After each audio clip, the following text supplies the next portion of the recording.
Hey guys, good morning. Happy Monday, and welcome to my weekly cosmic weather forecast, where I sit down with my cup of tea on Monday morning and invite you to do the same as we discuss the upcoming cosmic weather events for the week as they relate to astrology. I'm talking about the week of June 4th, 2018. Starting out on Monday, we still have the moon in Aquarius left over from the weekend. We had a beautiful weekend with a lot of Aquarian Gemini energy, which put together is this desire to go out and network and speak with people that are really reflective where we're trying to go, people that hopefully have a very optimistic view of where we're headed, and really reaching out to make those connections within our community or within our friend circles that help us feel really supported and inspired moving forward.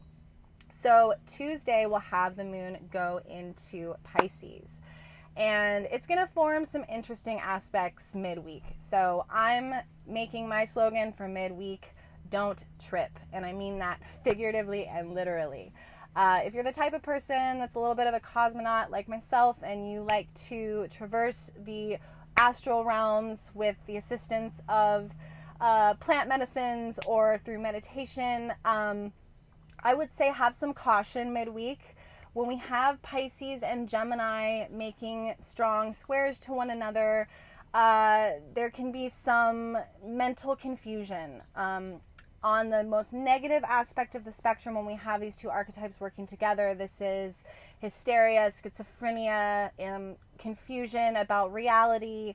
And I think that it's important to keep things simple and ground midweek, and not make big decisions. I would say that. We have the moon conjunct Neptune, which can make things especially, on the positive, this is fantasy, and this is creativity, and this is the ability to really tap into the collective consciousness and really go far, but we don't want to go too far. So watch on Tuesday and Wednesday and even going into Thursday at the situations that are happening around you. Neptune squaring with Gemini can definitely lead to deception or not being able to tell what the truth really is, maybe even having trouble knowing what the truth is ourselves. So just be chill. I think that exercising some restraint on making broad sweeping decisions or getting too wrapped up in how things are being presented, because I don't know if we're really going to have a very clear view, but possibly harnessing that to really go far in a healthy way and play with that energy of, wow, things are wild, I don't know what the hell's going on, but when there's that release of control, we can really have our net of what's possible cast very far. And kind of just, Gemini is about not really making decisions. It's just about gathering what's possible and being like, whoa, that's interesting, that's weird, and that's really crazy cool, but I don't really know if I want to do that yet. And just kind of like sorting through the information, being an observer, not getting too wrapped up in the story of things. The other thing that we have happening on Tuesday, we have the first aspect that I think is going to kind of color the theme for the week, and this is Venus opposing Pluto.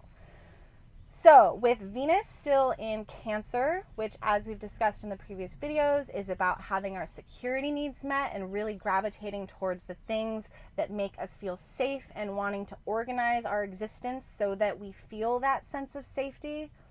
That is opposing the planet Pluto, which is this dark, lonely planet of death and transformation and subconscious desires, things below the surface coming up to be transformed and transmuted. As a result, this can be very confronting. I think that we can be confronting a lot of this week.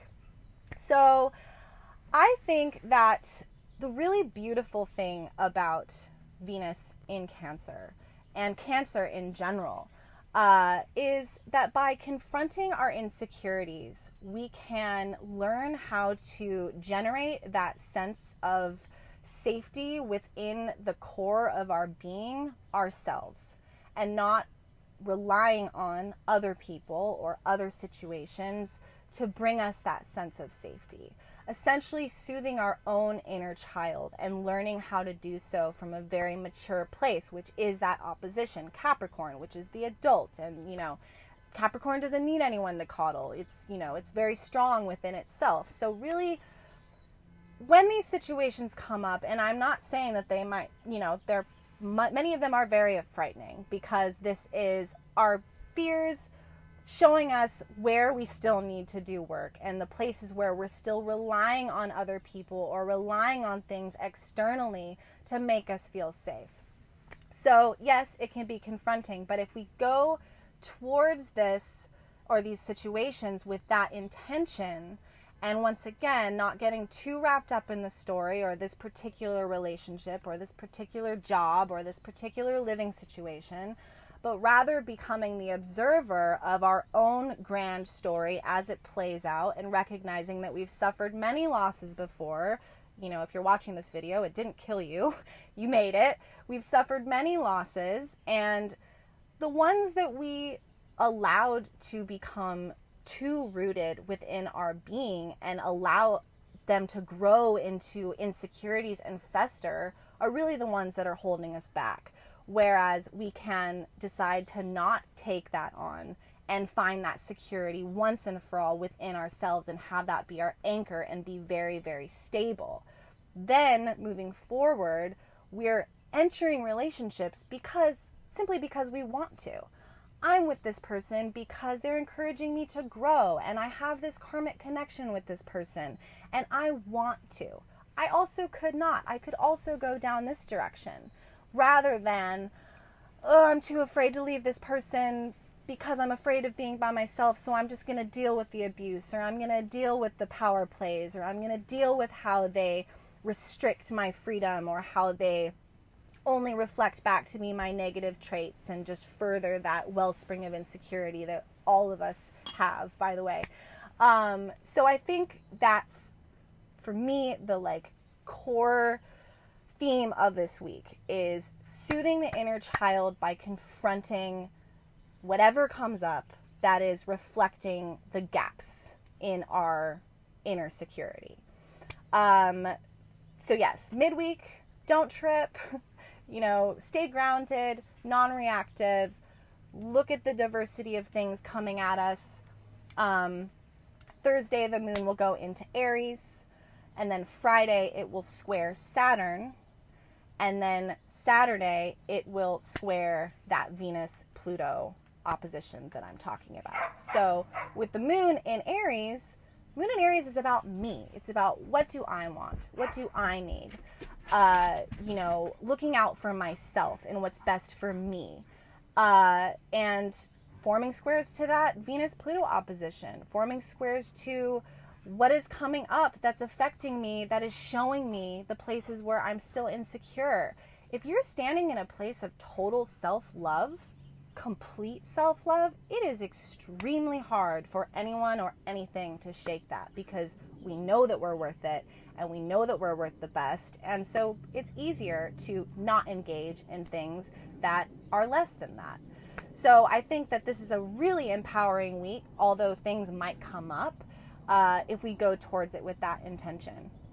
And then Sunday, we'll have the moon in Taurus, bringing us to a more mellow close. But yeah, there's a lot going on. And we've had a grand water trine going on, so there's been a lot of emotions. And I think people are dealing with them in lots of different ways, So if you're feeling that, you're not alone, for sure. Yeah, that's about it. If you guys would like to reach out to me for a natal reading, I'll put all my information down below. Thank you so much for tuning in, and I will see you guys in the next video.